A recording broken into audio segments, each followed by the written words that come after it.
Bueno, buenas tardes a todos. Dios os bendiga a todos que nos escucháis. Estamos aquí pues para hacer una nueva entrega, ya faltan poquitas, sobre la historia del pueblo gitano en España, con el experto docente e historiador Manuel Martínez. Buenas tardes, Manuel. Muy buenas tardes a todos. Aquí estamos de nuevo. Me alegro mucho de que estés otra vez aquí con nosotros y poder hacer este vídeo de nuevo. Ya sabemos que estás muy ocupado, que están saliendo muchos trabajos, normal, para la capacidad y en la materia que tú eres un experto, pues normal que te llamen. Y nada, estamos contentos a ver si podemos seguir adelante. Y el otro día nos quedamos en el siglo XVIII, en el tiempo de la Gran Redada, ¿vale? Y hoy vamos a tratar pues esa otra parte de la Gran Redada que tanto se puede comentar, ¿no? Aquí está la primera pregunta, te comento, luego si tú quieres aportar algo, decir algo más. En la última sesión se habló de la planificación, desarrollo y efectos de la redada, centrándonos en los destinos que se dieron a los hombres y niños mayores de 7 años. ¿Cuáles fueron los destinos que se le dieron a las mujeres? Esta es la primera pregunta, entonces ya te damos paso y que empieces a contarnos. Adelante. Sí. Bueno, haciendo una pequeña recapitulación, pues decimos que recordamos qué fin tuvo esto, ¿no? Recordamos también que al principio se pensó que era para expulsar a los gitanos de España, eso que algún artista decía lo que siempre se ha deseado y nunca se ha hecho. En este caso se proyectó una expulsión y derivó para beneficio del plan de ensenadista realmente de la Armada Naval en un proyecto de exterminio biológico, por el cual tuvieron que separar a hombres y mujeres para que no se puedan reproducir en nuevas generaciones gitanos.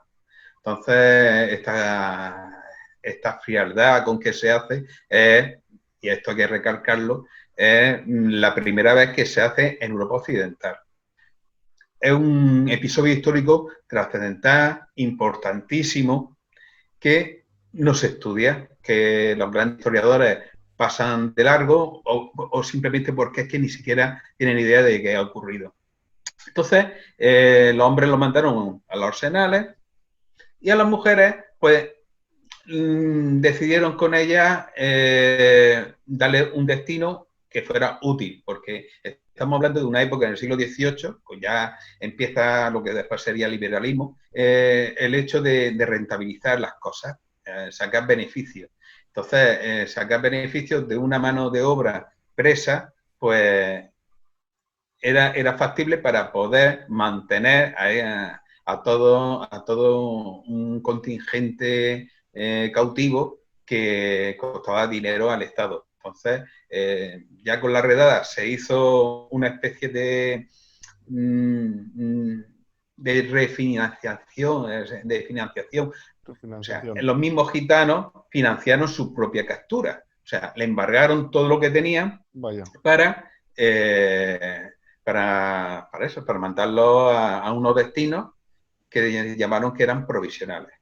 Y después buscar los definitivos, como digo, los hombres a los arsenales y las mujeres a sitios donde pudieran trabajar sobre todo lo que es la hilaza, coser e hilar, como cáñamo y lana y demás cosas.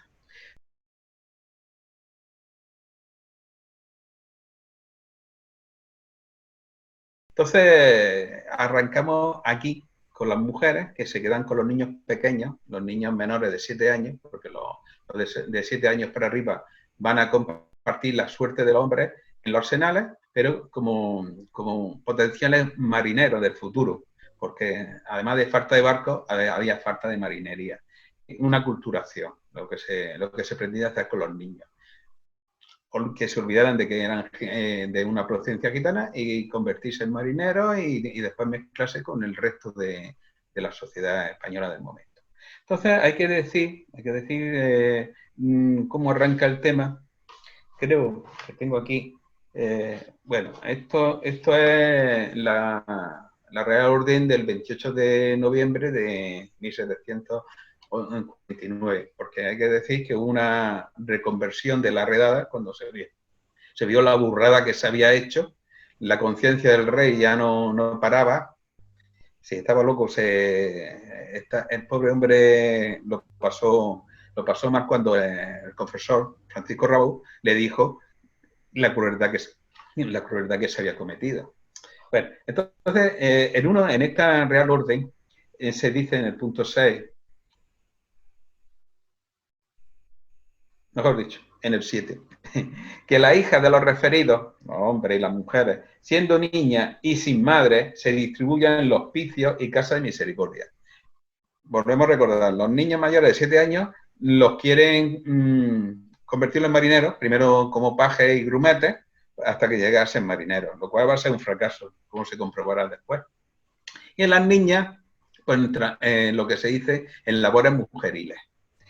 Entonces, los querían meter en hospicios, casa de misericordia, exceptuando las destinadas para gente honesta y recogida, y estableciendo este fin en las capitales donde no la haya. Dice, exceptuando las destinadas a la gente honesta, porque se presume que los gitanos no son honestos, y entonces si lo meten con otras niñas, la iban a pervertir, la iban a convertir en malas personas. En fin. Entonces, ahí estarán hasta que tengan edad de podérseles aplicar a servicio doméstico, con familia adinerada, a servir o a la fábrica. En un tiempo en que no había fábricas prácticamente. Casi, por ejemplo, toda la lana que se recogía en España se mandaba al extranjero y prácticamente no había fábrica. Pero en fin, aquí están empeñados en esto. Y hay que esto se ejecute desde luego con las casadas, las mujeres casadas, a cuyos maridos se les diera el expresado destino. O sea, porque son malos, se les considera malos y se les mandaban a unos destinos donde no les daban la libertad. Entonces las mujeres, como están casadas, no la iban a dejar libre, la iban a mandar a estos lugares.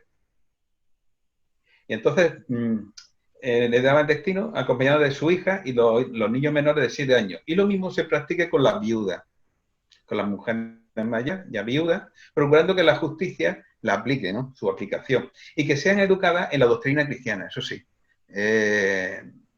Aquí no se contempla otra cosa que todo esto que se hace con los gitanos, este proyecto de exterminio, es en honor, en gloria de las dos majestades. En las dos majestades se refieren al rey, al poder civil, y a Dios, el poder divino. En fin, y lo mismo se practica con la Biblia, procurando que su justicia y su aplicación sea educada a la doctrina cristiana y en el santo temor de Dios. Lo que siempre ha hecho la Santa Iglesia Católica Apostólica, el temor, sobre todo el temor a la muerte, que hay después de la muerte, y esto te hace creer.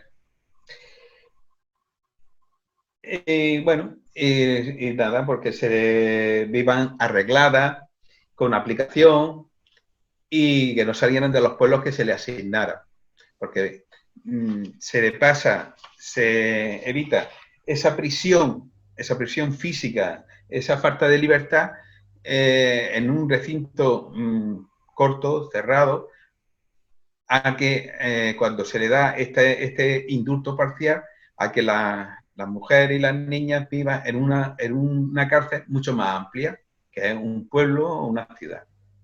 Pero no deja de ser una falta de libertad.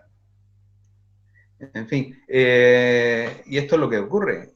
Lo que pasa aquí en Senada cuando idea, planifica esta redada y consigue llevarse a su terreno, dedicar a los hombres para construir esos arsenales que no estaban todavía construidos o faltaban muchas instalaciones por construir, lo que Senada pretende está enfrascado en destinar a los hombres a este fin, a construir los arsenales y a construir barcos.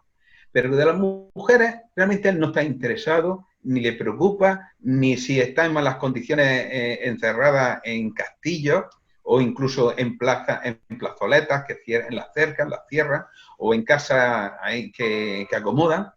No le preocupa. Lo que le preocupa es establecer al hombre y a los niños para hacer una marina fuerte con la que mantener la flota de India, el contacto entre España y América, para que lleguen esos envíos de plata y de oro a la arca española para poder seguir manteniendo todo el imperio. Entonces, si no hay barcos, los barcos podían ser, bueno, ya sabemos de las peliculitas americanas con los piratas y todo esto, y se podía perder. Las mujeres pues quedaron olvidadas.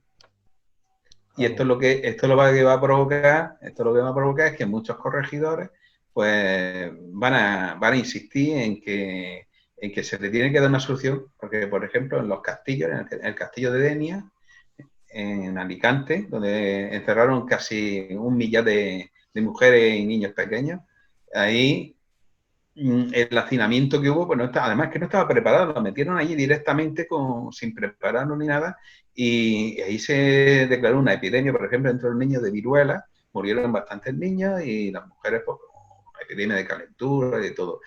Y el duque de Cailú, lo que procuraba por todos los medios, empezó ya a hacerlo todo por su cuenta, más o menos desafiando al mismo Ensenada. En fin, esto es el panorama que se presenta después de la Real Orden del 28 de noviembre de 1749. Un indulto parcial, que es un indulto que debía haber sido general, pero que como Ensenada reclamaba esa mano de obra, yo creo que ahí hubo un consenso por el cual dice, bueno, vamos a coger y vamos a liberar la conciencia del rey, dejando en libertad los que son buenos y nos vamos a quedar con los malos. Pero ¿cómo se dictamina quién son buenos y quién son malos? Esto es otra cosa importante que poca gente ha trabajado. Es el hecho de que se dice, bueno, para que sean buenos, para saber que si son buenos, es que den informes en sus pueblos, les den informes de que realmente se han portado bien, que presenten documentos de que están bautizados, de que han salido con licencia, en fin, con todo esto. ¿Y quién son los que se benefician? Se benefician solamente aquellos que tienen algo de apoyo exterior. Apoyo exterior quiere decir, pues bueno, pues a todos aquellos que han trabajado a gente influyente, y esta gente, pues sí le va a echar un cable para hacer buenos informes de ellos. Va a haber gente que va a recabar esos documentos, pero todos aquellos que no han podido demostrarlo porque están solos, como pueden ser las viudas o gente que se han muerto, la gente se han muerto y se han quedado ahí desvalidas, solas, pues son la gente que al final, esa carne de cañón se van a quedar presos hasta 1765, si no se escapan antes o mueren antes. O se le da la libertad, como hizo el duque de Cailú, pasando de Ensenada y el Consejo de Castilla. Estamos hablando de unos 13 o 14 años, ¿no? Que se quedaron... ¿Perdona? Que estamos hablando de 13 o 14 años, ¿no? Sí. Se ha dicho mucho que se le dio la libertad en 1763, que fue el indulto. Bueno, eso después lo comentaremos. No es así. El indulto de los que quedaron, no quedaron una gran cantidad de gente porque la mayoría quedó en libertad. Otra gente también dice que estuvieron 30 años cuando se promulgó la pragmática en 1783. Decían que todavía había gente presa. No es así. Como también hay otras cosas que no son correctas, pero que parece que la gente mecánicamente, como será cosa de cortar y copiar, pegar.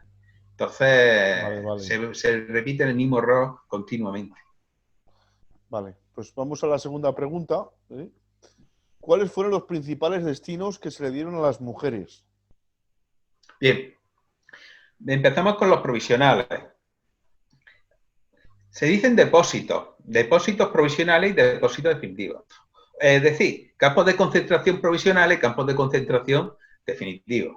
En otras palabras, estamos en otro siglo, en otra época, hay que tener en cuenta que es el predecesor, un proyecto predecesor al hitleriano, al nazi.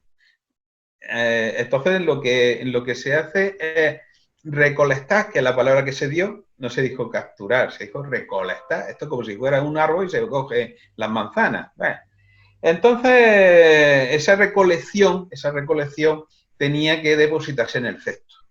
Y ese cesto fue lo primero que encontraron. Las cárceles públicas de las ciudades, cerradas plazas, por ejemplo, en Sevilla cerraron la plaza de reloj.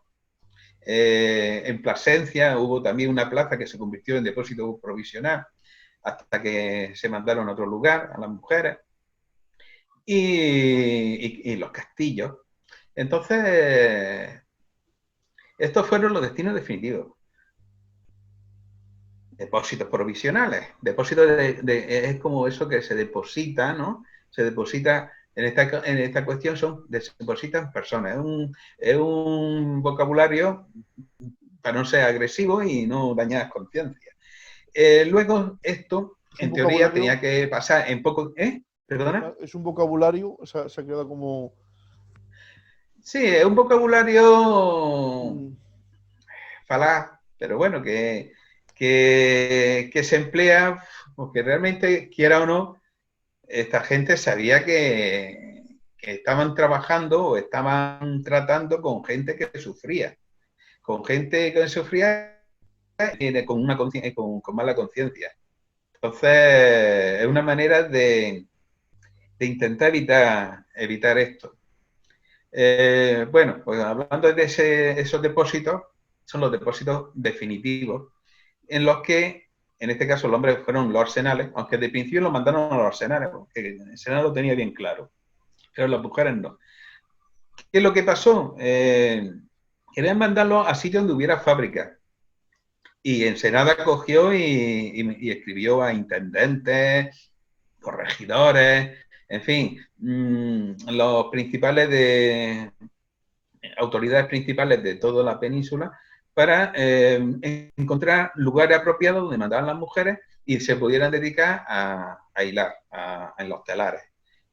Muy poco encontró, prácticamente se demostró, además, quien quiera hacer un estudio sobre esto, sobre la situación industrial en el siglo XVIII, hay informes de la situación que se encontraba.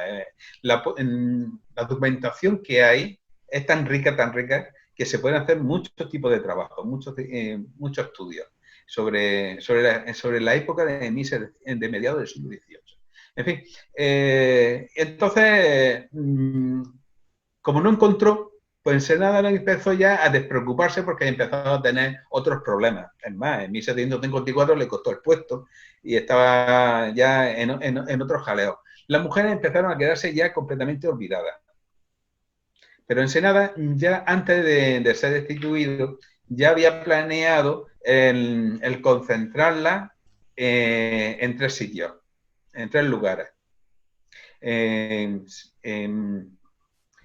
Valencia, en Barcelona y en Zaragoza. Esos son los 3 lugares. Hablando de un depósito provisional que hubo bastante polémica, pues, como he comentado anteriormente, de Plasencia, que la encerraron en una plaza y ahí la mantuvieron.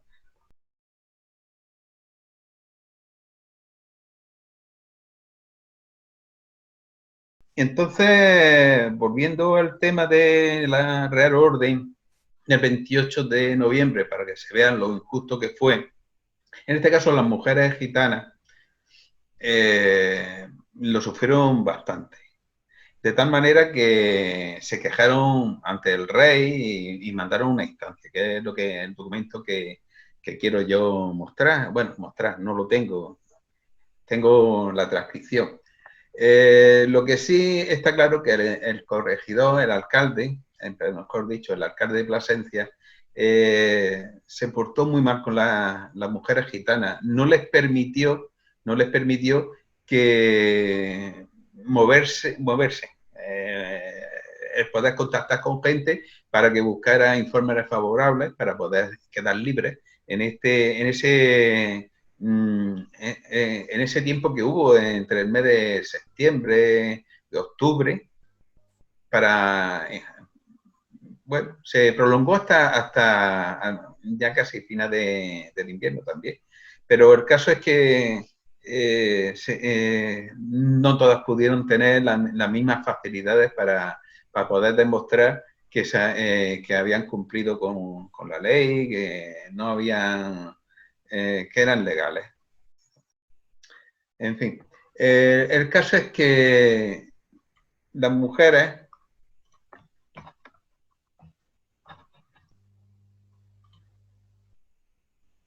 hacen la siguiente. Por mano de vuestra excelencia, que se refiere a Ensenada, porque fue a través de él, aquí cogían todo, Ensenada era, digamos, el nexo, la conexión entre los cautivos y sus guardianes con el Consejo de Castilla y el rey.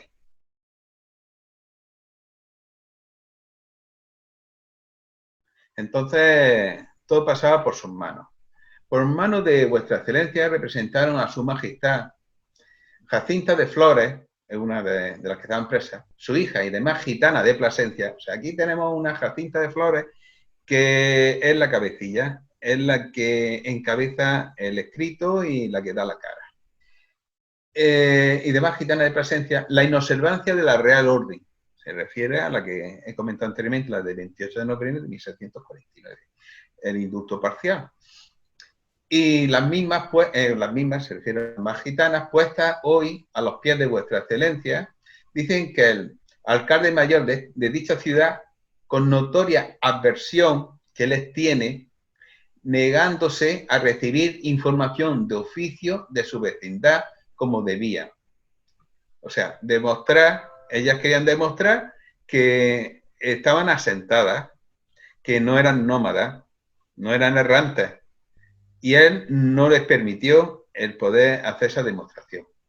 Parece, no se niega a informar del propio hecho contra ella, y no siendo notoriamente este el piadoso real ánimo, esto del piadoso real ánimo se refiere a la letra de la ley, que lo que quiere es que las que son buenas puedan quedar libres, y ellas se consideran buenas y quieren quedar libres, pero no les deja demostrarlo. Si bien el que a cada una se le averigüe por justificación formal su modo de vida, ya que no se les permite a ellas, no pueden moverse, no pueden hacerlo, que se les facilite la posibilidad, deseando las suplicantes que así se ejecute con ellas y que si mereciesen por su modo de vida castigo, porque aquí hay que recordar que no ha habido ningún juicio. De principio se ha dicho que todas son malas y todas se les condena. Se les condena sin juicio.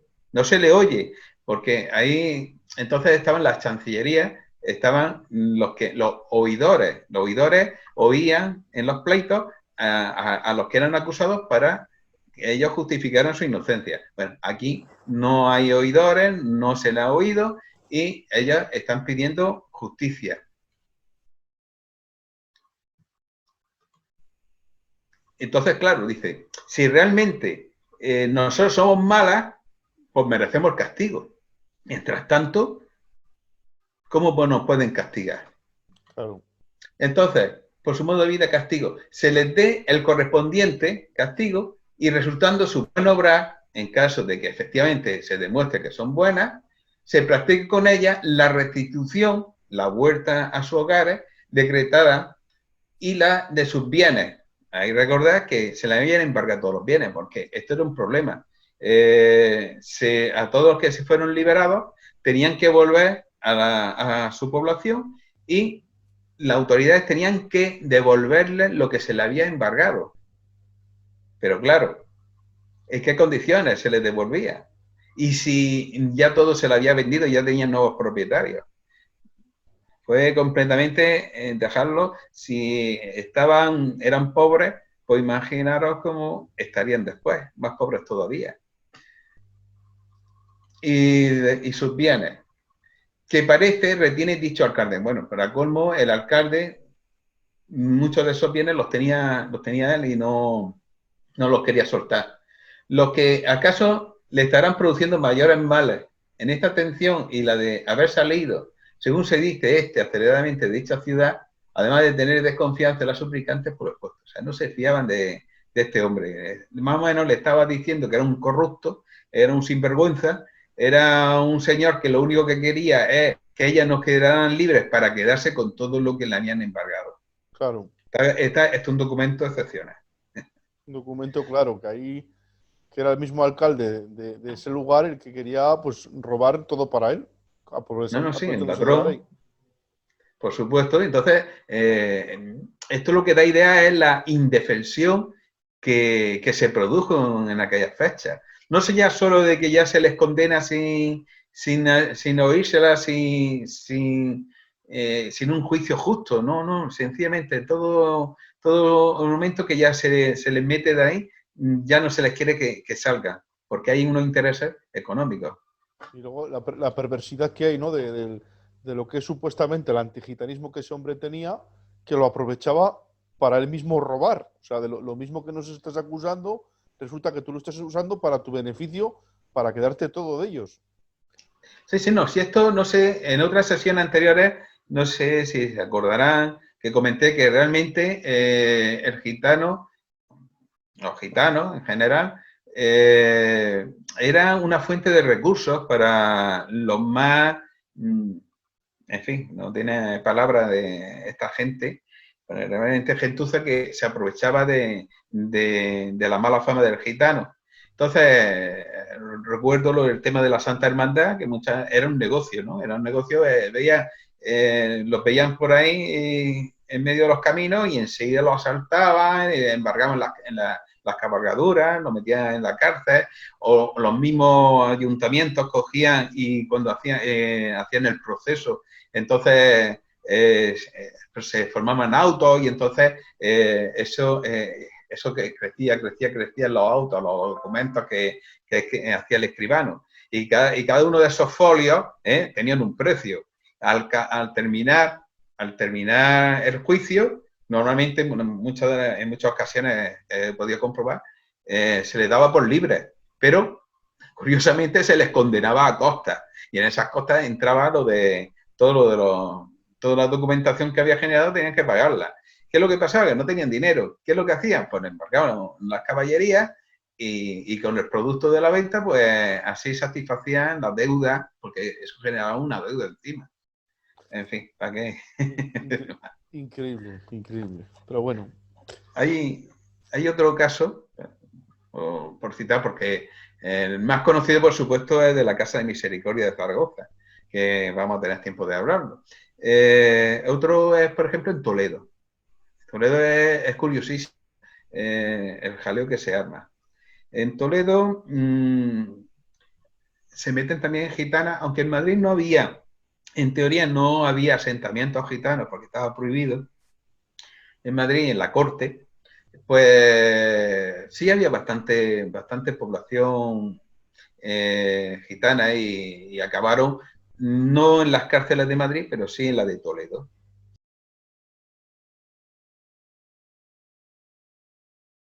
Entonces, esta parte de La Mancha y de una parte Claro, de Madrid, toda esa zona eso a mí me han de alrededor de dicho. Toledo, fueron a parar allí. Entonces, se metieron en dos cárceles, la de la Santa Hermandad y la de la alcaldía, la de la municipal. Entonces, ahí lo que hubo es una merienda de pasarle la pelota a la otra y la otra a la otra. Y la gitana hacinada en una zona que tuvieron que coger, sacarla varias veces para poder desinfectar todo, porque era un calabozo.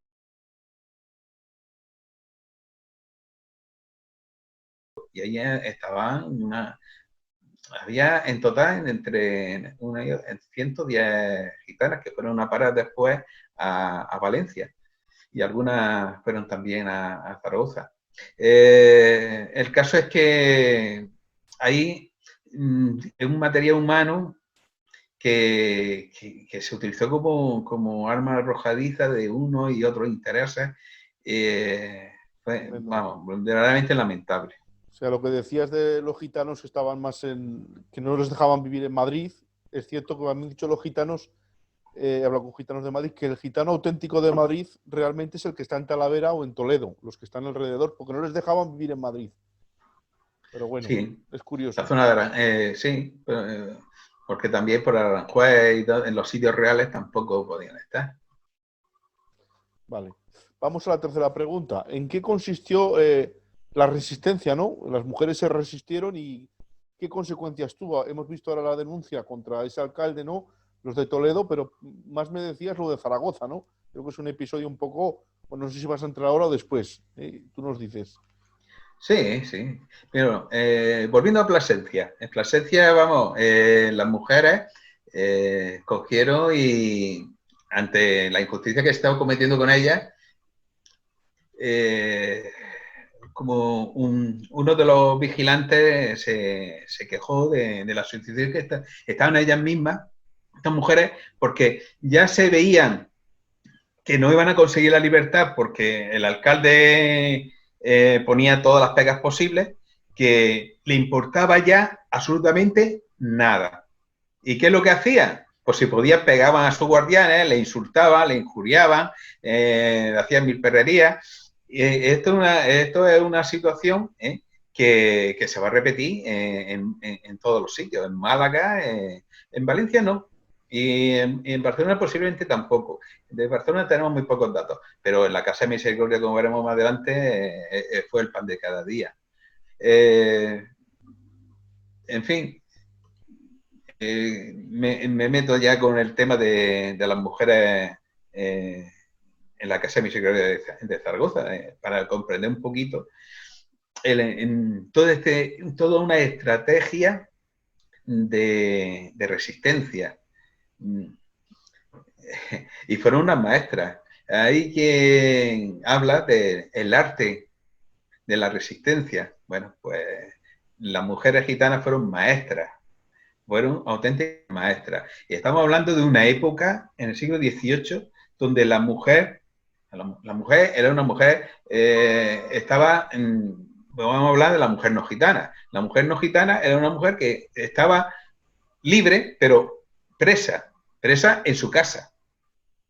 Dependía de su marido, no podía salir bajo de diferentes condiciones, en fin, no podía firmar escritura, si quería hacer algo tenía que ser con permiso de su marido, en fin, estaban presas. Y siempre se esperaba de la mujer pues, esas virtudes, las virtudes que podía rodear una mujer ejemplo y tal, en fin, beata, y a la misa, todo lo demás. Entonces, la mujer gitana pues prácticamente era todo lo contrario. Ella era una mujer que se envolvía perfectamente en la calle, una mujer que tenía independencia en sus labores económicas y era pues, la antítesis. Entonces, es fundamental esto también para comprender cuando se habla de la historia de la mujer en la edad moderna, la historia, es un tema muy interesante por tantos investigadores tan famosos que hay por ahí que podían ver esto de otra forma, pero es que realmente está invisible la historia del pueblo gitano. Y te voy a decir una cosa, que hablando de estrategia, de resistencia y de invisibilidad, una cosa que yo he comprobado, bueno, no comprobado, que he visto, que pienso, es que la principal estrategia de resistencia del pueblo gitano en España ante el poder y su incapacidad para poder rebelarse, la invisibilidad fue una estrategia más del gitano. ¿Qué quiere decir esto? Que el gitano no quiso hacerse notar a lo largo de toda la historia. El gitano dijo, vamos a no alzar mucho la voz, a ver si se olvidan de nosotros. Creo que esa es la principal estrategia de resistencia del pueblo gitano. Por supuesto, no se iban a olvidar del gitano. No se iban a olvidar del gitano porque si el gitano era el chivo expiatorio que había quedado después de haber echado a los judíos y a los moriscos. Entonces, el gitano siempre va a volver de vez en cuando a ser el tema de conversación cuando hablan de la delincuencia en los corrillos de la época, de la crisis, porque eran considerados vagos y entonces no rentabilizaban para el Estado ni para el beneficio de toda la comunidad, en fin, todo eso. Entonces, esa es la principal estrategia. Ahora bien, cuando ya han perdido la libertad, porque no se han olvidado de ellos, es cuando tienen que imponer otra estrategia un poco ya más efectiva, con más fuerza. Y las mujeres gitanas lo hallaron. Por supuesto, la principal, en esta situación, la principal estrategia de resistencia fue la fuga. O sea, no había mayor posibilidad que lograr la libertad a través de la fuga. Precisamente se rebela contra esa orden de prisión, escapándose y huyendo. Curiosamente, por lo menos lo que yo he apreciado en la documentación que he visto, se escapaban, pero vamos, por ejemplo, en la cuestión de los hombres, que lo he visto más claro. Los hombres se escaparon, por ejemplo, de la Arsenal de Cartagena, era un goteo incesante todos los meses de fuga. Había algunos que a lo mejor lo pillaban al poco, pero en el momento que ya salían de todo lo que es la jurisdicción de Cartagena y de Murcia, se olvidaban de ellos. Volvían a lo mejor con otros nombres, volvían con otra manera. El caso es que el que conseguía ya burlar la primera persecución, ya no se les molestaba. Y se confundían con los que ya se habían quedado libres, porque eso fue la suerte, porque la famosa de tanto repetirla, la Real Orden del 28 de noviembre de 1749 dejó en libertad a casi el 60% de todos los que habían sido presos en las redadas del verano del 30 de julio y del mes de agosto. Entonces, de esta manera, sí, se valieron para poder evadir todo lo que es el tema de captura. Y luego, bueno, pues siguiendo con otra estrategia por supuesto, hay que tener en cuenta que cuando una persona está presa y sin posibilidad de defenderse porque la tienen hacinada, la tienen sin poder escapar, sin posibilidades, pues se vuelve más resuelta. Y entonces hay algunas que no le importa en absoluto que las pongan en un cepo. Cepo es una... mucha gente lo habrá podido ver en alguna película, que es cuando es dos tablas donde meten la cabeza con unos agujeros para las manos y la cabeza.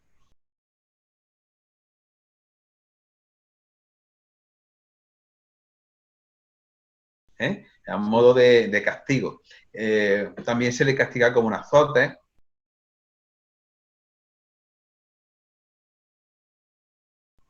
O se le reducía la comida, la ración de alimenticia. Entonces, insultaban, agredían y ya está. ¿Qué conseguían con eso?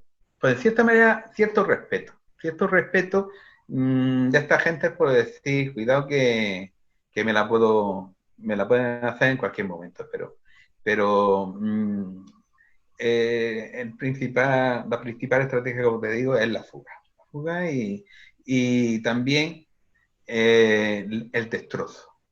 Lo que es motines, o sea, confabularse varias y crear un tumulto, y en ese tumulto destrozar todo lo que pillara.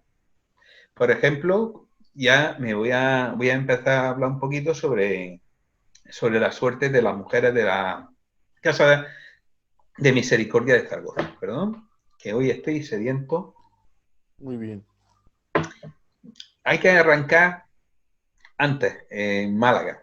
Bueno, vamos a arrancar un poco antes. Había mucha gente ya habrá oído hablar de lo que es la plataforma Rosa Cortés. No sé si lo saben. Bueno, el caso es que Rosa Cortés la cogen presa en Belerrubio, que es un pueblo que no está cerca, está a 140 kilómetros aproximadamente de Almería. Pues vamos a hacer un pequeño, para que se vea el periplo. Se le manda desde Belerrubio a Almería. Ya estamos hablando de más de 100 kilómetros. De Almería la mete en la Alcazaba de Almería presa.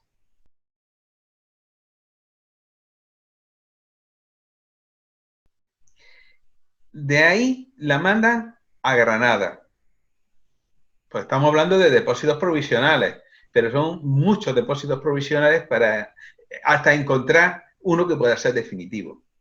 En Granada la meten en un palacio, pero no es un palacio para vivir como una reina, no. Es el palacio famoso de Carlos V, un palacio renacentista, famoso porque es redondo. Es más, la gente que escribe con la situación de las mujeres le llama el patio redondo. Y ahí, en los portales del patio redondo,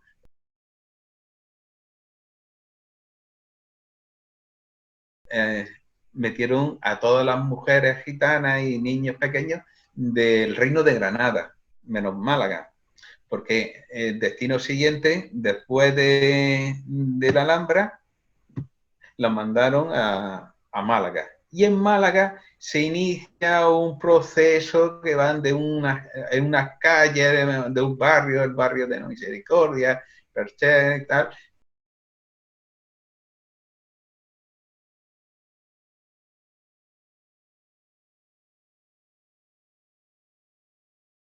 y lo meten también en la Alcazaba. Pero madre mía, la metieron en la Alcazaba. Si la Alcazaba ya estaba hecha polvo, ¿cómo quedó después?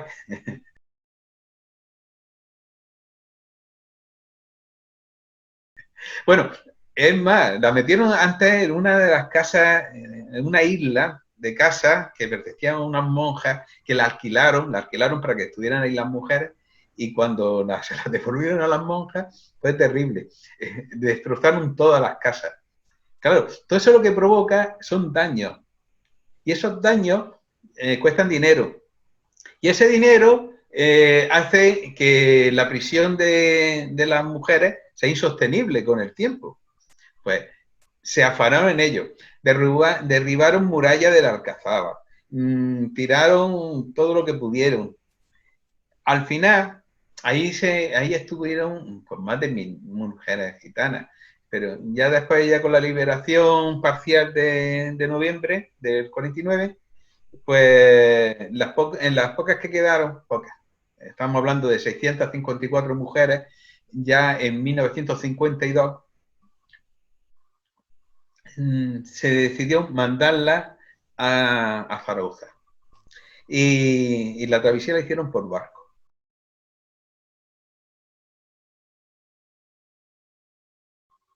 La mandaron hasta Tortosa.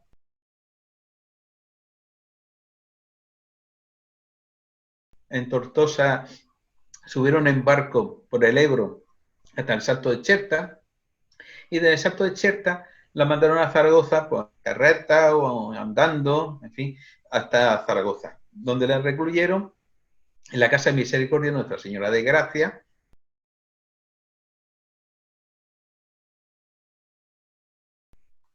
Y allí, pues, lo primero que hicieron fue no entrar. Vamos a imaginarnos, de pronto llegan con toda la escolta de soldados y se presenta ante las puertas y quieren obligarla a entrar por una puerta que es un portón, es una puerta. Y las mujeres dicen que no entran, que ellas no quieren entrar, que no quieren estar encerradas en cuatro paradas, que quieren estar ahí o en todo caso en la luna. La luna le llaman ahí el patio, en un patio, al aire libre. Y entonces, ese es el primer motín que hacen, sin entrar siquiera a la Casa de Misericordia. Bueno, al final no tienen más remedio y tienen que entrar. Pero deciden no hacer o no permitir que los regidores de la Casa de Misericordia descansen un solo día. Entonces lo que van a hacer es continuamente, van a estar metiéndose con todos los soldados, con los regidores, que la mayoría eran sacerdotes. Es más, en este caso, para que se entienda un poquito, la idea es porque allí iban los predicadores. Además, hay una calle en Zaragoza que se llama Predicadores, esa calle la he recorrido varias veces, que va desde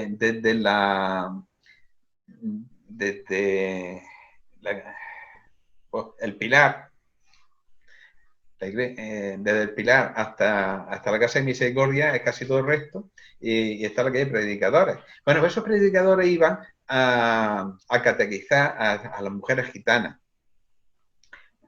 Pero bueno, las mujeres gitanas, uno de lo que hicieron, una de sus actividades preferidas fue hacer jirones en la ropa. Se rompían la ropa, se quedaban prácticamente desnudas. Hay que tener en cuenta que los regidores eran sacerdotes, lo cual ya le creaba un conflicto. Y los predicadores iban para allá y veían que estaban las mujeres desnudas, decían que no entraban. Entonces, y como está claro que uno de los fundamentos de esa prisión era catequizarla, bueno, catequesis, darle las catequesis. El caso es que en eso se salieron con la suya. Estuvieron un montón de tiempo sin poder ir. La ropa, lo que hacían, aprovechaban ya de paso que hacían jirones en la ropa y que la utilizaban como un material más para hacer sabotaje. ¿Qué sabotaje hacían las mujeres gitanas con esa ropa que rompían? Hay que tener en cuenta que el vestuario lo pagaba el rey, ¿eh? Y si no, el arzobispo de Zaragoza. ¿Qué es lo que hacían con esa ropa? Pues cogían y se iban a los pozos negros, estaban los desagües, cogían, echaban toda la ropa y si no tenían suficiente con la ropa suya, cogían las mantas, las sábanas, la ropa de cama y también las rompían y las hacían dobles destrozos. Y encima, ¿qué conseguían taponando todo eso? Pues que cogían y empezaban a soltar agua, cogían, iban al agua y empezaba a que se desbordara y saliera y se inundaba todo. Y no solamente ese agua, sino también hay que tener en cuenta que taponaban los pozos negros. ¿Qué es lo que ocurría? Que también, por toda la porquería, también se retumbaba y todo salía, y eso era insoportable, el pestazo de hedor que se producía. Vamos. Eso era tenía que haber sido digno de ver, como encima se reían. Una película se podría hacer de este... No, es que esto es para un guión cinematográfico que no te tenía nada de cualquiera. No, de verdad que esto...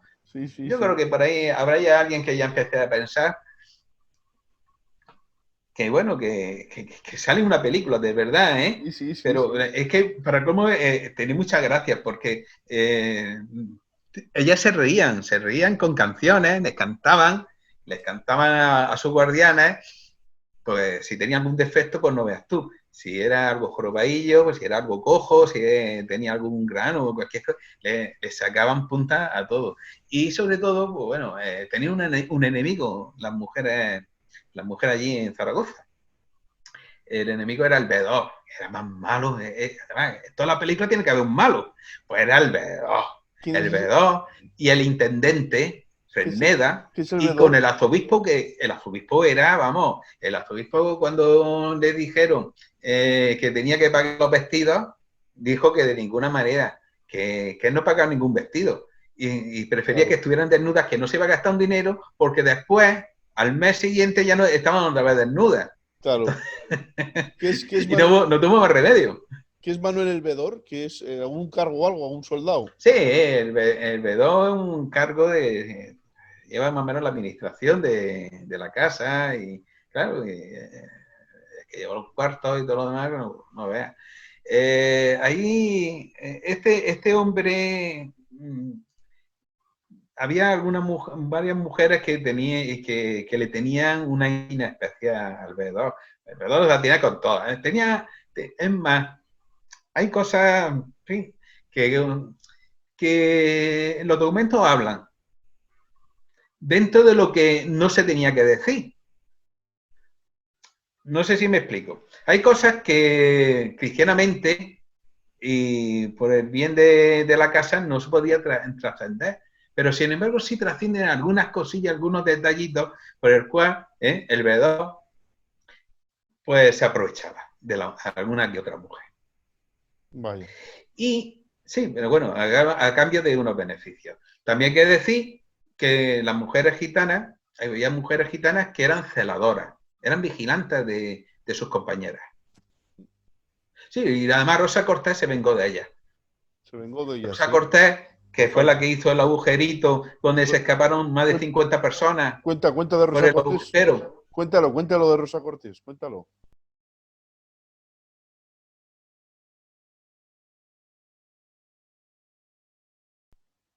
Bueno, pues Rosa Cortés, que la habíamos dejado ahí ya, que había llegado en barco a Tortosa y llega a la casa de Misericordia, ella por las noches, con el mayor silencio posible, cuando ya estaban todos durmiendo, porque también, además de romper la ropa, rompían las camas, se gastaron un dineral en camas de madera y tal. Bueno, pues estas camas estaban hechas también con clavos del tamaño de una gema, que es más o menos, bueno, yo tengo una mano pequeña, pero este tamaño de aquí a aquí es un clavo significativamente que se puede coger bien con el puño. Entonces, tranquilamente y sosegadamente y en silencio, con agua, cogía y empapaba la obra, la pared. Y empezaba, rasca. A descansar por la noche. Mañana será otro día. Bueno, la mañana siguiente, rasca. Hasta que al final hizo un agujero suficientemente grande por el que pudieran pasar las personas. Una persona. Y si por ahí fueron 54, creo que fueron. ¿Qué es lo que bueno, pillaron a la mayoría, no todas, pero pillaron a la mayoría, entre ellas Rosa Cortés. Y cuando va a Rosa Cortés le van a interrogar, pues aprovecha y entonces le echa la culpa también a la celadora. Dice, no, que esto se ha hecho con ellas que lo sabían, que ellas lo sabían también. Y se vengó de ella de esta forma, pues ya no se fiaron de las celadoras. Las quitaron y las pusieron con ellas también. Tremendo. Y bueno, pues, en fin, el caso es que les tenían miedo, ¿qué vamos a decir? Le tenían miedo. Hubo por ejemplo, el veedor, estando en el refectorio, en el comedor, se comía en 2 turnos. Entonces, en el primer turno un turno se quedaba en el patio esperando y el otro estaba comiendo. No querían tenerlas todas juntas tampoco, más que no cabía, es porque si están mucha cantidad, puede ser un desastre. Porque mientras comían, un sacerdote leía el Evangelio y tal. Entonces, el veedor quería silencio. Y la gitana, no conocemos el nombre de esta gitana, que por cierto, la pobre sufrió las consecuencias de su rebeldía. Esta gitana, pues, tenía que decir las cosas como eran. Y si el pan, porque hablando de corrupción, también había corrupción, el pan tenía que tener un peso y una calidad. El pan que se daba no tenía ni el peso ni la calidad que el rey, del dinero que le daba al rey para que tuviera ese pan para que pudieran comerlo. Entonces, cogió y después pública se quejó del pan, que esto no era el pan, que esto no sé qué, empezó. Y el veedor se acercó a ella, se encaró con ella, porque él lo que quería era que se sentara y que se callara. Y ella, de pie, sin callarse y nada. Y al final, viendo que iban a por ella ya los soldados y todo eso, cogió el pan y cogió y se lo estampó en toda la cara al vedado. Y eso, entonces, claro, a partir de ahí ya tuvieron mucho cuidado. Y ojo, no sé cómo, pero las mujeres, pues seguramente cuando iban, porque allí había, en la casa de mis hijos, había talleres, en los talleres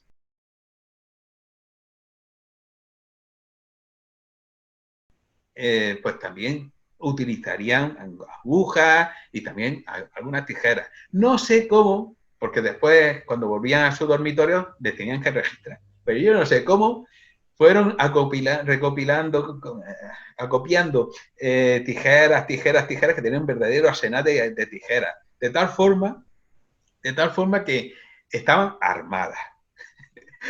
¿Qué ocurrió? El intendente Fresneda, que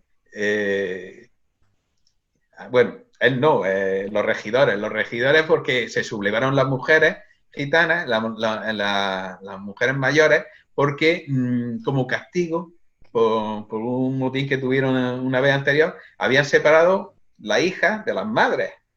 A las jóvenes eran las que las dedicaron a los talleres y a las mujeres mayores las dejaron recluidas en los dormitorios. Entonces, ¿qué hicieron los dos grupos de mujeres? Por rebelarse y en guerra una y en otro lado. Cuando fueron los regidores a sosegarla, pues sacaron las tijeras. Se acojonaron y pidieron el ejército que mandara el ejército a tranquilizar a la gitana. ¿Qué hizo el marqués de Fresneda? Digo, madre mía, ¿cómo voy a mandar yo el ejército allí? Se hizo remolón y al final hubo una negociación entre uno de el que era semanero, uno de los regidores era el semanero, era el que más o menos pues llevaba todo en la semana, que se encargaba de todo eso. Y el semanero, pues, empezó a negociar con la gitana y al final consiguieron un aumento de sueldo, consiguieron que volver a juntarse y ya dejaron de motín, pero no entregaron las tijeras, siguieron con las tijeras. No consiguió desarmarlas, pero sí consiguió que se tranquilizara y que dejaran de dejar el plante en una huelga lo que hicieron. No sé si sería la primera huelga, pero eso fue una huelga la primera huelga feminista en España. Posiblemente. Feminista, estamos hablando en términos modernos. Sí, no, feminista en el sentido dentro de la cultura gitana, que nos dicen siempre que está la gitana subyugada y eso, y era todo lo contrario. Es como bueno, pues como veis, esta es una historia, bueno, hay más cosas de que hablar, pero, en fin, que es lo que hay. Está muy bien. Sí, y como dices tú, yo creo que lo mejor que se puede hacer es una película. Una película con un buen guión. Una película. Y es más, porque por muchos libros de historia que se escriban, pues me parece, pues mira, vamos a ver. Precisamente principalmente hay 4 libros. El de Antonio Gómez Alfaro. Ese lo tengo. El de Zoido. ¿Ese cuál es? La prisión general de los gitanos y los orígenes de los flamencos. ¿Y de quién es ese libro? De Zoido. No sé qué. Luego hombre, tiene tiene cosas originales, en cuestión, pero más o menos seguía de la investigación Antonio Gómez Alfaro. Vale. Bueno, pues todos los amantes de este tema, la verdad que es un buen libro. Y luego tengo los dos míos. El Nunca Más, que es donde están aquí más de 5.200 nombres que se han recuperado, una reparación histórica, y el que habla de toda esta historia, la historia de las mujeres y los arsenales y tal. Muy buenos. Los gitanos y las gitanas de España. Bueno, pues hay 4 libros nada más, cuando debería de haber una decena, una veintena, y una lástima. Sin embargo, seguimos como estamos, una visibilidad de la historia tremenda. Pero una película, porque vamos, la gente conoce las películas americanas y todo, conocemos más de historia americana Sí, que de historia de España muchas sí, veces. Y esto sería fundamental. Y como las películas estas sobre el Holocausto, que parece ser, con todo el respeto de todas las víctimas judías, pero no solamente fueron judíos los que fueron exterminados. Entonces, cuando hicieron aquel aniversario que invitaron a todo el mundo, menos gitanos, son cosas que claman bastante. sí claman, sí claman. De hecho, ha habido solamente restitución para las víctimas judías, pero no ha habido restitución para las víctimas gitanas del Holocausto. Están olvidados en el Holocausto. El genocidio nazi, ¿vale? Sí, lo que no podemos hablar y sentarnos sobre una cifra, es que todo se reduce a cifras. Muy bien. Hay un dilema si son 4, 5, 6, 7, 8 millones de judíos. Un dilema si son 500.000, 6.000, 500.000, 600.000, 700.000 gitanos. Millón y medio, dice Ian Hancock. Ni millón más, millón menos, no. Son seres No humanos. podemos meternos en cifras. Como también homosexuales y otros sectores de población. Disminuidos psíquicos y todo, asociales. Son seres humanos, al fin y al cabo. Es que es así podemos que ir. Así es. Vamos a la siguiente cuestión. La 4, para terminar con este episodio histórico, ¿puedes aclarar exactamente cómo se produjo la liberación, así como las fechas de indulto y libertad, ya que algunos autores dan diferentes datos y crean confusión? Sí, lo que había comentado antes de 1763, 1765. En fin, la liberación hay que remontarse otra vez a la Real Orden de noviembre de 1749, que ahí hay una liberación parcial donde quedan casi un 60% quedaron libres. Pero claro, quedaron 4.000 y pico del montante de 9.000. También hay una gran variación con las cifras. Hay que tener en cuenta que en 1683 la población que se estima de gitanos es de entre 11.000 y 12.000. Y hay autores, sin ver ningún tipo de documentación, que alegremente dice que se capturaron 14.000 gitanos en la redada. Campomanes manejó más documentación de la que yo he manejado. Y Campomanes ya dijo que eran 9.000. Y es lo que más se acerca. Pero no son 9.000. Hay que hablar. Yo creo que la población que había entonces, población gitana, posiblemente pudiera llegar hasta los 12.000. Posiblemente.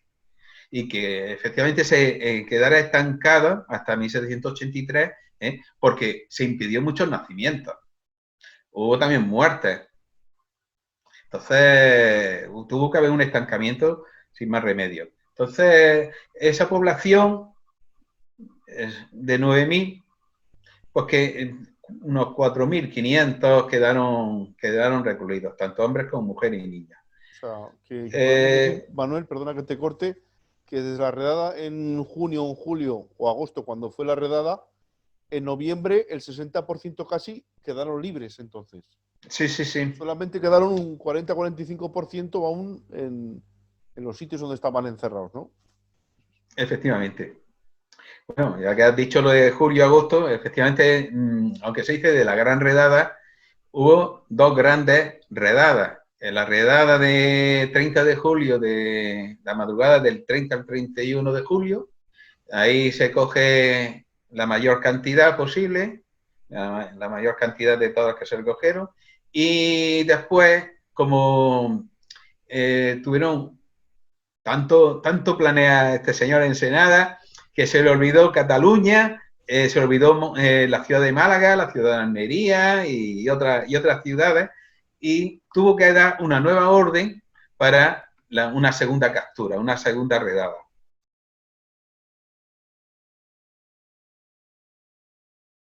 En fin, y creo que ya eso ya lo comenté la vez anterior. Entonces, esta es la primera libertad. La segunda es paulatina.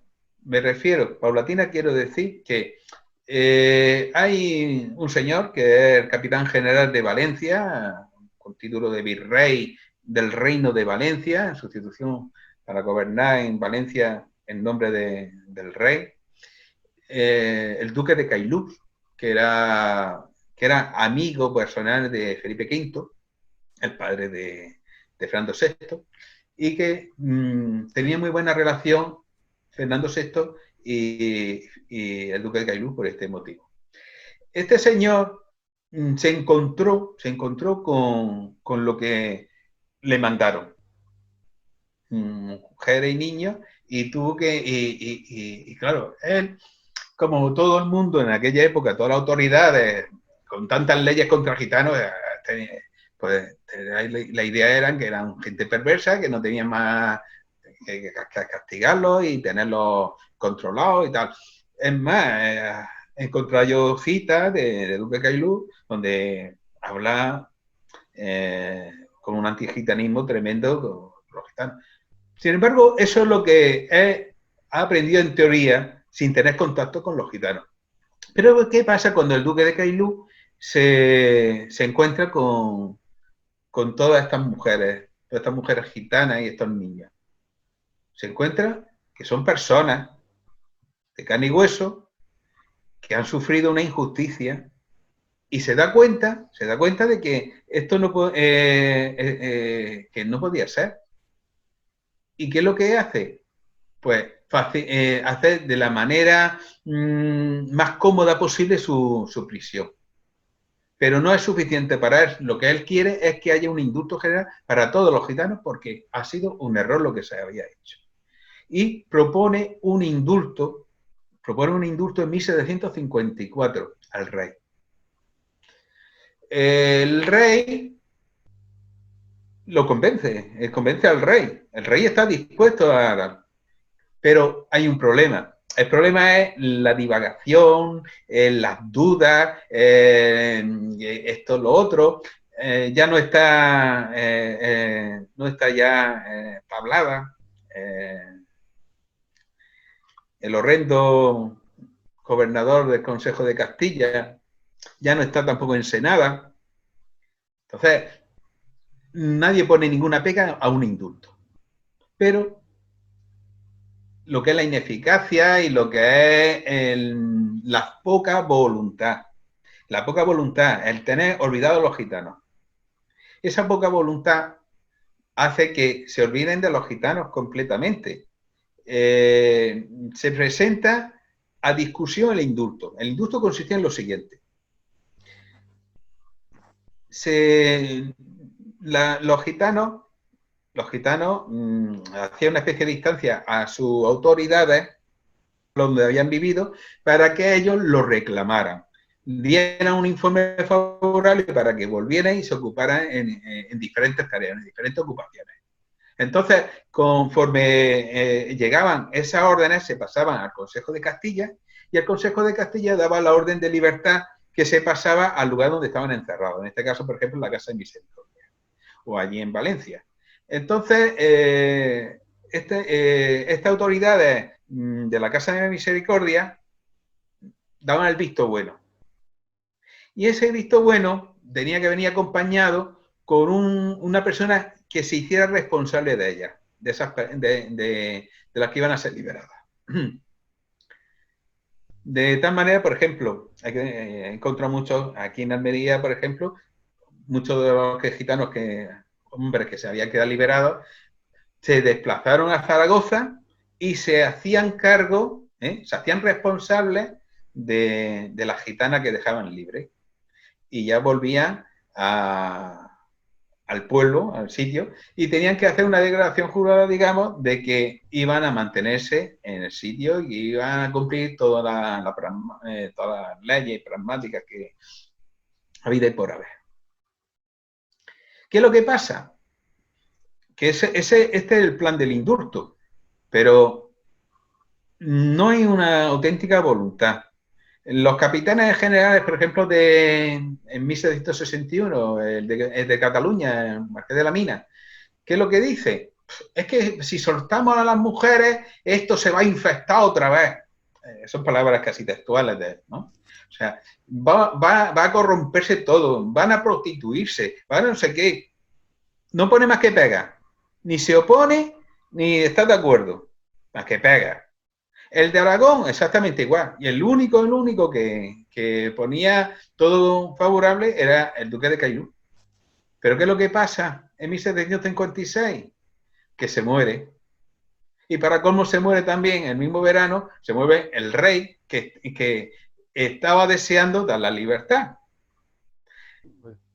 1756. Pues ahí pues se paraliza otra vez todo. El duque de Cailú, de todas maneras, entre 1754 y 1756, viendo el percás de que no estaban las cosas, ya por su cuenta empezó a dar libertad, liberarla conforme a lo que había propuesto. Eso le va a crear una enemistad con el intendente de Valencia, con el arzobispo también de allí de Valencia. Se quejan continuamente de que les deja salir a la calle, pues le deja salir, le da hasta pases para ir a los toros. Y eso le sienta como un tiro al intendente que se declara enemigo mortal de Cailú. Por ahí en mi libro tengo puesto una carta que manda a Ensenada Cailú, que le dice, pero pues que se queja de esto, por ejemplo, de que deja que se vayan a casa de parientes suyos. O sea, muchas mujeres, dice, es que dentro del grupo de estas mujeres hay que son grandes bailarinas. Y entonces van a casa, bailan y con eso obtienen algunos beneficios las gitanas y tal, y de paso divierten a la gente. Y eso no estaba de acuerdo. Y entonces,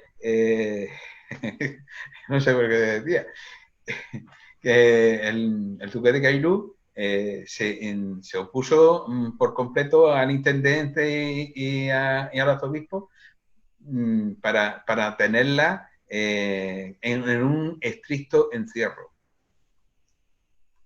En fin, la verdad que es un personaje que realmente cuando llega a 1763, llega Carlos III y...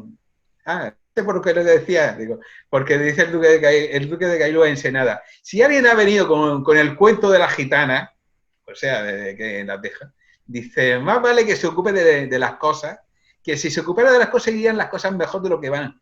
Será un desastre el Reino de Valencia. Entonces, por lo que se ve entonces. Porque, decía, dice, porque ya está bien que haya gente, refiriéndose veladamente a Ensenada y al arzobispo, que les pone ver a una mujer dar el pecho.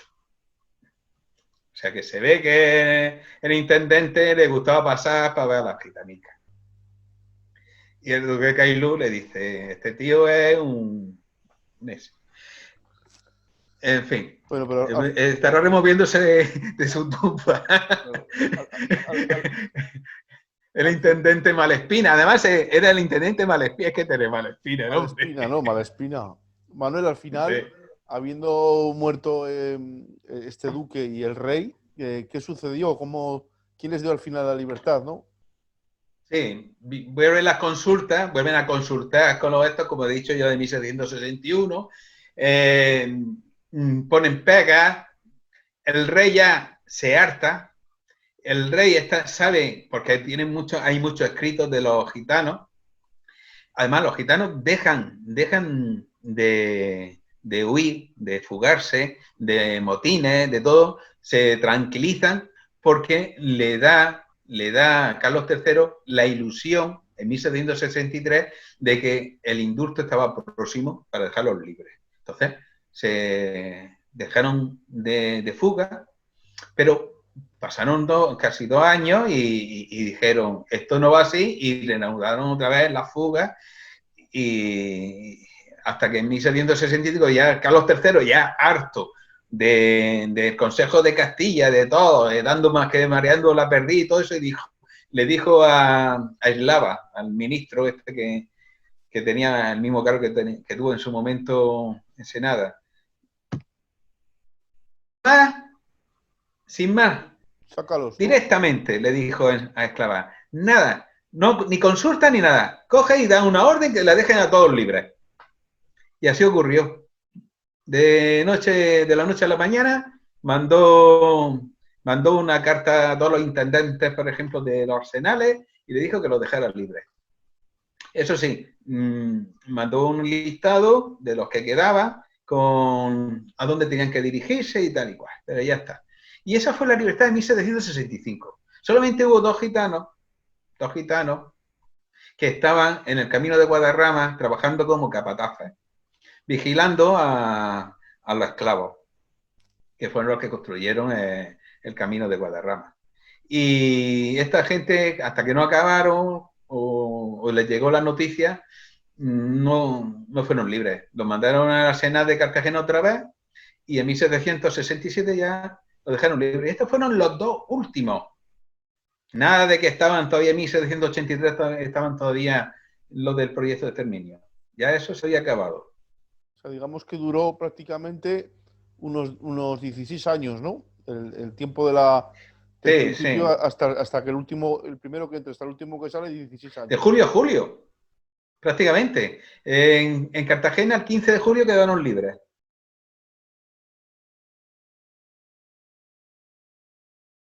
15 de julio. Ahora, yo te digo una cosa. Por el duque de Cailú, con esta propuesta de indulto, creó una confusión en todos los intendentes de arsenales, de las casas de misericordia. Creó una confusión, porque pensaron que el indulto, como el rey estaba de acuerdo, se les podía dar libertad. Por eso hay un goteo de libertades sobre 1763, por ejemplo, de la Arsenal de la Graña, en el Ferrol, que le costó una reprimenda tremenda al intendente de allí, que muchos quedaron libres, así, de esta manera. O sea que, pero tampoco se molestaban ni les preocupaba a las autoridades, realmente pasaban olímpicamente de todo. Es tremendo. Vamos con la. Eh, Sigue. Dime. No, tienes otra pregunta, ¿no? Sí, después del proyecto de exterminio, acabó la persecución. Pones aquí en la cinta. Bueno, tengo que entonces decir antes algo. Hay otra cosa que esto del cortapega, ¿no? Que lo mandaron a minas y arsenales. No sé si lo habrá oído. Minas y arsenales, venga, minas y arsenales, minas y arsenales. ¡Hala, venga! En Wikipedia lo he intentado solucionar, me lo Nada, borran. Y nada, vuelven a nada. poner minas y arsenales. Sí, vale, pues ya está. Yo ya he decidido que Wikipedia, que va más. Recomiendo que no miréis mi Wikipedia, está lleno de errores. Pero bueno, el tema de las minas. Sí, efectivamente, durante el proyecto de exterminio había gitanos en las minas y había gitanos en los presidios también del norte de África. Pero no eran gitanos procedentes de la redada. Sí. Solamente había uno procedente de la redada y era no gitano. Ahora lo contaré yo esa historia que también es muy curiosa. En las minas estaban los famosos son los gitanicos del puerto, que fueron los más desgraciados, lo de la canción Sí. esta. Estos fueron presos en 1745, amén de otros más que había, pero estos ya estaban presos en el momento que se produce la redada. Sí, No sí. los mandan allí. Lo que hay es una orden de Ensenada en la que se prohíbe libertad Que no a vuelvan. los que estuvieran en Almadén o en los presidios.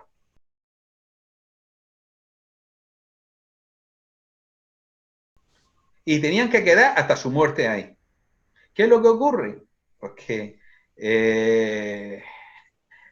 es una condena a muerte prácticamente para esta gente. Y más todavía para los del puerto de Santa María, estos gitanos, porque precisamente ya cumplían los 4 años de condena de Mina de Almadén. Ya se veían felices y libres y mira por dónde tuvieron que quedarse. Sí. Y ahora vamos a que si había acabado ya lo de la persecución. Bueno, si no hay más que venirse a la actualidad, ¿no? Ver y decir, bueno, ¿existe antigitanismo actualmente? Sí. Sí. Por lo tanto, quiera o no, la base fundamental de toda persecución del gitano es el antigitanismo. Entonces, que queda así de por lógica, sin ver ningún dato histórico, es que debió seguir una persecución. Y bueno, y esto da lugar a muchas cosas, ¿no? Esta persecución llega con la pragmática de 1783,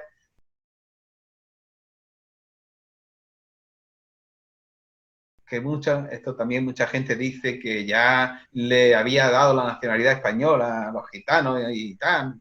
Sí. La pragmática de 1783, a pesar de lo que pretendía Carlos III,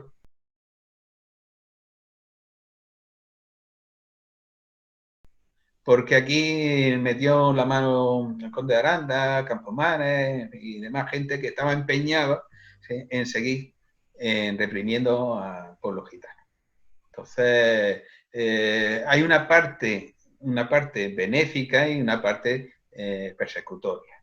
La benéfica, quizá por el influjo de nuevos aires que después ya se van a ver durante el siglo XIX con el liberalismo, va a juzgar a favor del gitano, e incluso creando algunas medidas inclusivas para que puedan tener, porque como al contrario de otras pragmáticas anteriores, otras órdenes que decían que el gitano tenía que ocuparse, por ejemplo, solamente en la labranza y no le daban ninguno, ni le daban dinero para comprar tierra, ni le daban tierra, aquí se le intenta dar herramientas para que puedan entrar en gremios y poder tener otra actividad diferente a la agraria. Vale, vale. Pero no existe todavía. Es más, por un hecho simplemente. Esto poca gente lo sabe. El castigo contra los contraventores siguió. Y siguió de la forma física, que era, no solamente era los azotes, no, era la marca del hierro candente. Era un hierro, era un escudo, en este caso la arma de Castilla, con su varita, como a los animales se les marca, ¿no? Pues exactamente igual, en la espalda, a todos los contraventores. Y ha habido varios. Contraventor que en sí que es el que compraba y vendía, ¿quieres decir? O... No, contraventor, no, contraventor es el que va en contra de la ley. Vale, O sea, vale. la ley que dice la pragmática de 1783 en cualquiera de sus capítulos iba en contra, podía ser condenado a la marca del hierro candente, además de destierro y de otras cosas. Y Vale, vale. esto siguió, a pesar de que en 1807, creo que fue, el rey Carlos IV prohíbe, excepto Manuel, por favor, repítelo otra vez que se ha quedado congelada la pantalla. Dime lo último que acabas de decir, que no lo he escuchado. Bien, bueno, pues para que se vea claramente que la represión se mantiene, está en lo del hierro candente, lo que es el escudo del arma de Castilla, al fuego vivo, y como a un animal se le marca, pues se le marcaba la espalda al gitano contraventor, que iba contra, que no cumplía las leyes. Entonces, en 1807, creo que fue ese año, Carlos IV abolió este castigo, excepto para los gitanos. Vaya. O sea, además no puede ser más denigrativo. Y es la mayor muestra. Luego ya después Muy denigrante. hablaremos, la siguiente ya hablaremos del siglo XIX, que hay un libro próximo que Qué saldrá, bien. y ya de paso haré la presentación. Qué bien, La claro, claro. presentación del libro y contaré muchas más cosas del siglo XIX Claro y que ya sí. más adelante el siglo XX, con la guerra civil. Entonces, según lo que nos dices, va a ser una maravilla el libro que vas a sacar, seguro, y lo presentaremos aquí. que la pragmática de Carlos III de 1783 no fue tan benévola como se dice, ¿no? Porque dicen que ahí el gitano ya no es de razón infesta alguna, creo que dice así, ¿no? Algo así, sino que son españoles o nuevos castellanos, Sí. ¿no? La tienes ahí original. Sí, tengo dos. Dinos. Capítulo primero.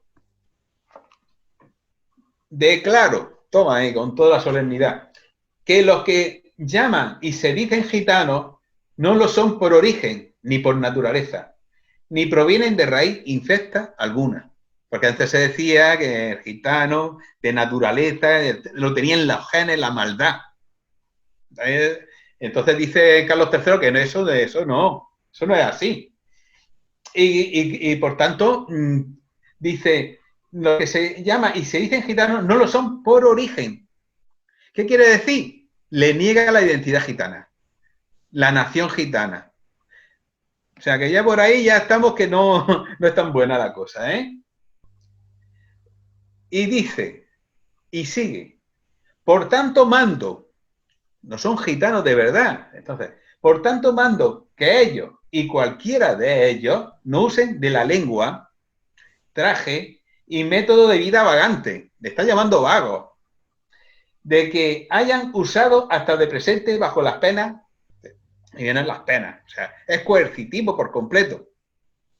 O sea, que esto de que es benévola y tal, cuidado. Lo que pasa es que estamos ya en una época donde hay una revisión en cuanto a las penas, hay un protoliberalismo, ¿eh? Y insisto lo del liberalismo porque hay que decir que todos los avances que ha habido a lo largo del siglo XIX, como veremos más adelante, todos esos avances que ha habido han sido gracias al liberalismo. La nacionalidad española, el Código Penal, donde no se cita a los gitanos, el derecho al voto, la ley esta de avecinamiento. Todo esto es un influjo positivo hacia el gitano que lo lleva el liberalismo. Pero cuando entran las fuerzas conservadoras, lo que hacen es volver hacia atrás. Es una cosa muy importante y había que destacar. Luego también hay que tener otra cosa, ya que estamos en esto, con papelitos de estos, decir que después de la pragmática de 1783, se vuelve a la historia de las anteriores pragmáticas lo siguiente. Es que esta ley no se cumple. No se cumple porque los alcaldes y la justicia no las cumplen. Se ordena que el primer cabildo de ayuntamiento de cada año, en enero, se tenía que leer la pragmática en toda España. Esta. ¿Qué es lo que pasa? Pues que, hombre, muchos pasan. Tenía por ahí una referencia, que tengo que encontrarla, porque tengo tanto material, que hubo un alcalde que cuando le llegó creo que fue esta, la de 1784, es un recordatorio.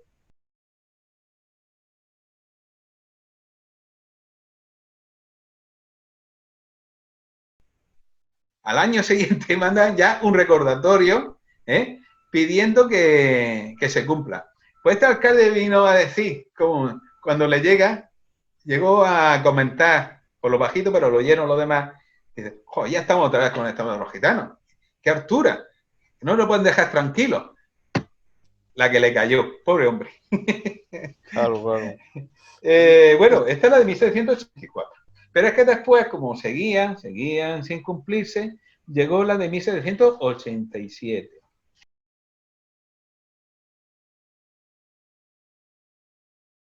La tengo aquí también. La de 1787.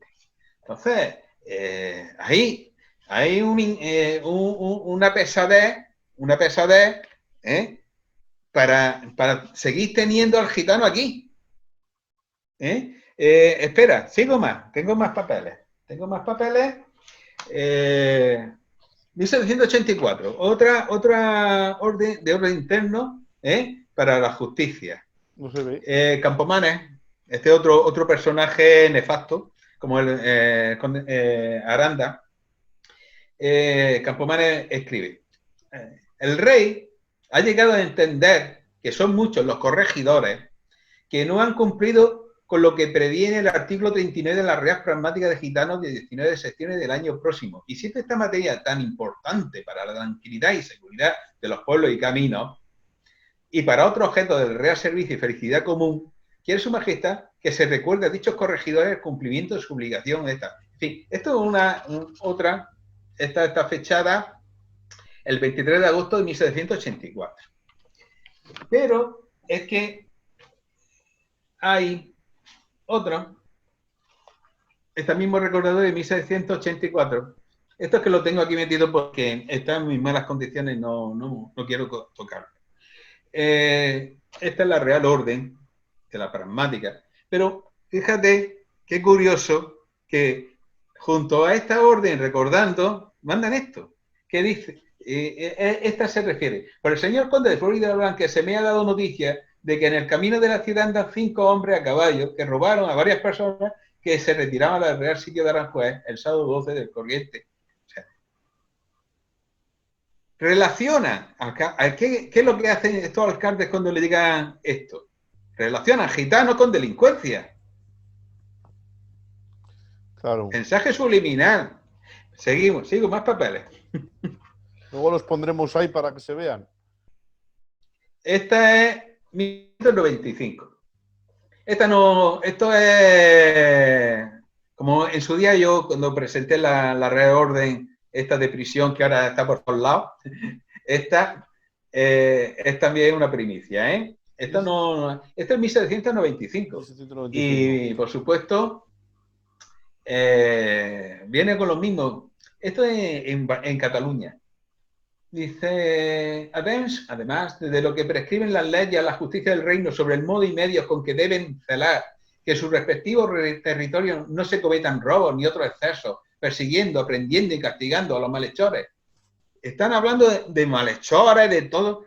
Sigo. Aprendiendo y castigando a los malhechores, que son repetidas las providencias generales que se han expedido en todos los tiempos por el Consejo, citándoles al cumplimiento de sus deberes sobre este asunto que tanto interesa a la seguridad de la vida y hacienda y tranquilidad. ¿Y de quién hablan? Poderosos, contrabandistas, malhechores, que cometen insultos, robos, fraude y gitanos. Por supuesto, el gitano sigue en el saco que le habían metido ya desde hacía siglos. En fin, esto sigue hablando de lo mismo, de la pragmática de 1783, combinando, asustando a los señores corregidores para que se aplique. Y pues a raíz esto es otra orden de la Chancillería de Valladolid, del 87, que da pie al otro recordatorio, porque aquí te dice, fíjate, que siento las providencias repetidas que se han dado circularmente en este tribunal, porque es la Chancillería de Valladolid, es un tribunal de alta instancia donde se resuelven las apelaciones de los juicios, en fin, de este tribunal para la persecución y captura de malhechores, vagos, gitanos y gente sospechosa, con arreglo a la Real Pragmática del 19 de septiembre de 1783. Los recordatorios de esta pragmática son los más numerosos en toda la historia del pueblo gitano en España. De la pragmática han acreditado la experiencia, el poco pico de la justicia en su observancia, dando causa a que el número de vagos, por dioseros y ociosos se aumente y circule sin temor, y a que los robos y excesos que se noten en su distrito lleguen a noticias. Los gitanos tenían la culpa de todo esto. Lo está diciendo. Vaya. En fin, esto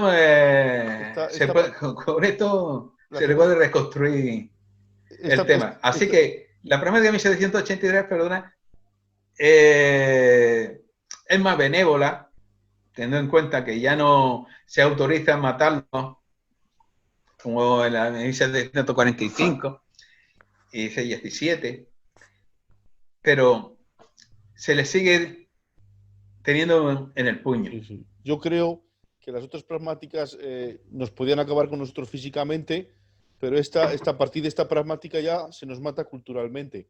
Es a partir de ahora, cuando ha pasado la gran redada y esto, cuando se empieza a perder el romanés en su forma pura Claro. y da lugar al caló y empiezan pues todo lo que se va a ver en el siglo XIX, ¿no? Pero te explico yo un poco por lo que puede ser. Es que en las circunstancias que aparecen la pragmática de 1783 no tiene nada que ver con las anteriores. Venimos de un proyecto de exterminio. Claro. De la mayor tragedia, la mayor tragedia del pueblo gitano en Europa Occidental hasta antes de 1942. Bueno, de antes, pero bueno. Es la mayor tragedia. El gitano está asustado. ¿Sabe lo que han hecho con él? Entonces, está cohibido. Le llegan con esto. Es más, se presentan, le dan todos los datos para hacer los padrones, se presentan todo. ¿Por qué? Porque ya está en una situación de indefensión. Son conscientes. Cuando después, en el siglo XIX, en Lorca, por ejemplo, porque vuelven otra vez, porque la pragmática de 1783 sigue estando vigente en 1838, por ejemplo, que es cuando dice el alcalde del corregidor de Lorca, y dice, vamos a hacer un padrón.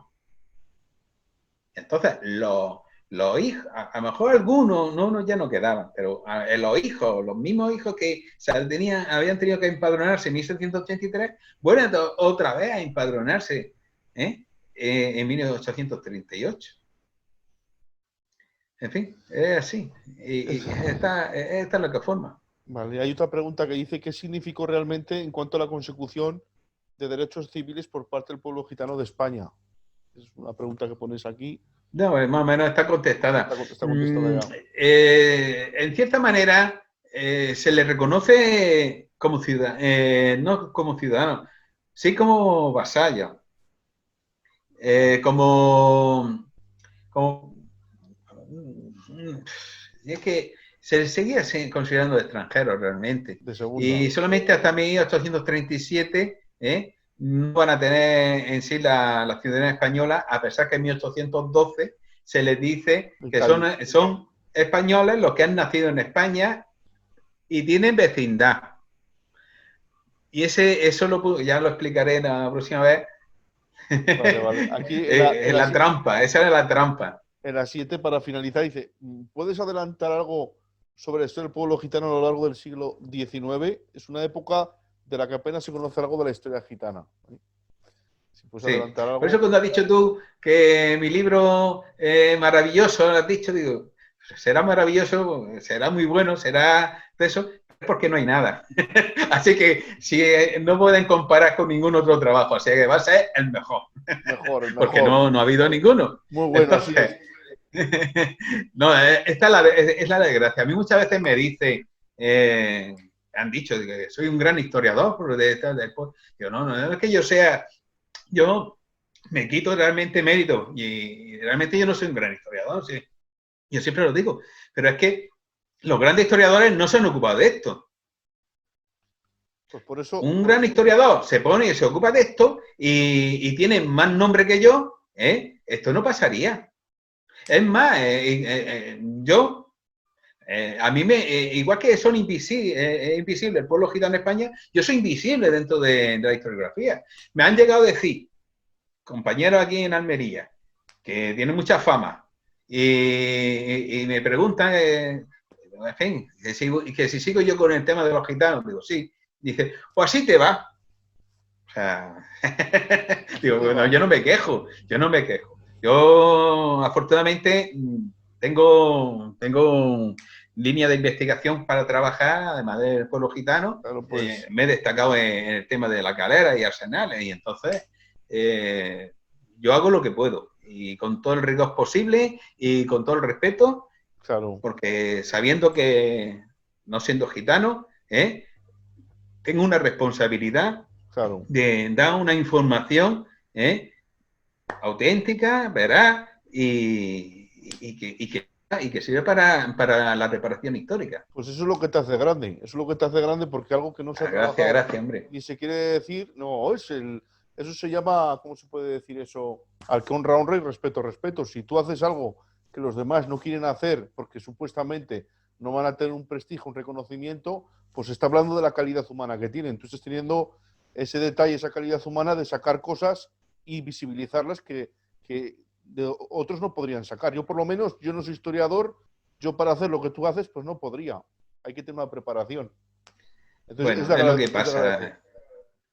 Sí, es lo que ocurre, pero esto sí ya se acaba. Esto ya se acaba porque ya el gitano, hay gitanos que ya se están formando, ya hay quien publica y, hombre, ahora mismo me viene a la cabeza Rafael Puiga Jiménez.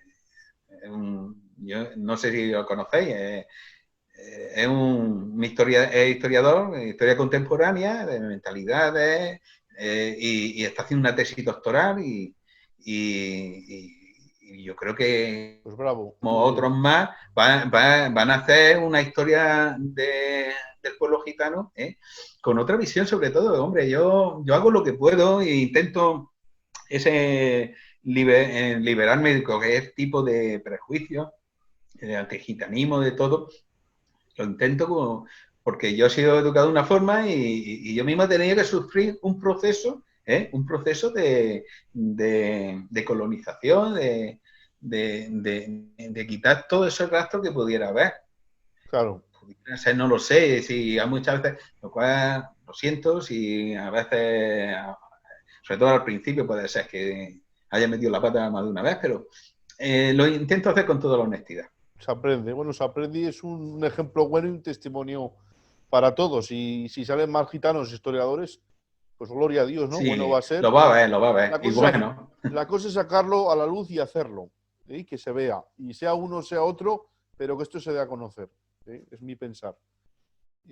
Pues no sé, si quieres adelantar algo del siglo XIX y ya vamos a dar por sí, terminada este programa, ¿vale? Dinos. sí. Eh, hay cosas muy curiosas y a muchos les va a llamar mucho la atención. Sobre todo lo que es, no lo voy a desvelar ahora, lo desvelaré cuando haga la Vale, vale. presentación del libro. Vale, vale. Dedico un apartado a los gitanos políticos. Oh, ha habido, ¿eh? Cuidado, que es como los presos políticos o políticos presos. El voto. El voto, por supuesto, la mujer no pudo votar, la mujer gitana no pudo votar hasta 1931. Pero hay una película por ahí que se dice El diputado voto del señor Cayo. Hay una película con ese tema. Bueno, pues también el diputado voto del gitano.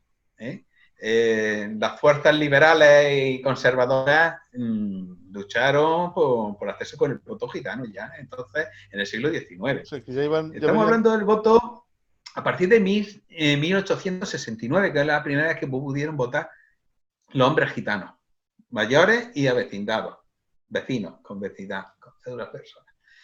Y bueno, quiere decir más.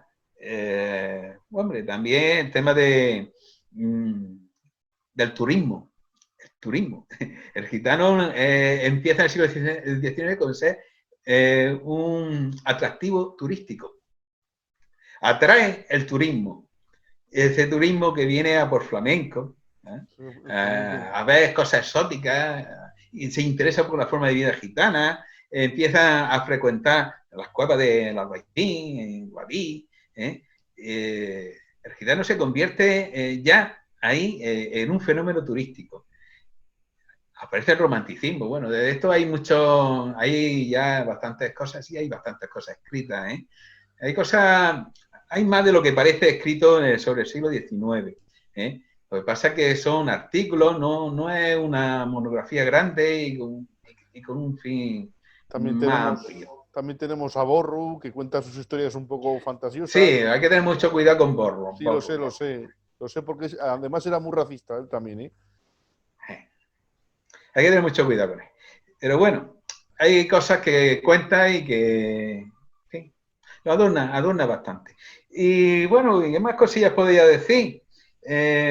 Sí, su papel en las guerras civiles, porque hubo otra guerra, la primera guerra carlista, la segunda guerra carlista, la tercera guerra carlista. No éramos muy originales. Eso sí, nos matamos españoles contra españoles y estamos tal.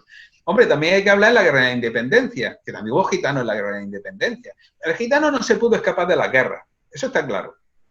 Y de una manera o de otra el gitano estuvo en la guerra. Y en la guerra, principalmente intentando pasar desapercibido.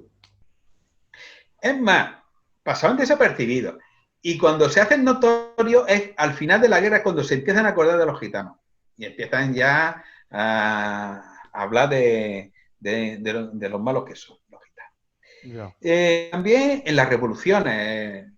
Ya comenté un pequeño articulillo sobre la jamancia barcelonesa, pero lo que llama, y posiblemente haya una película, esto sé que es un adelanto, es sobre la Revolución de Loja de 1861, donde los gitanos lojareños y de los alrededores formaron un batallón de lanceros.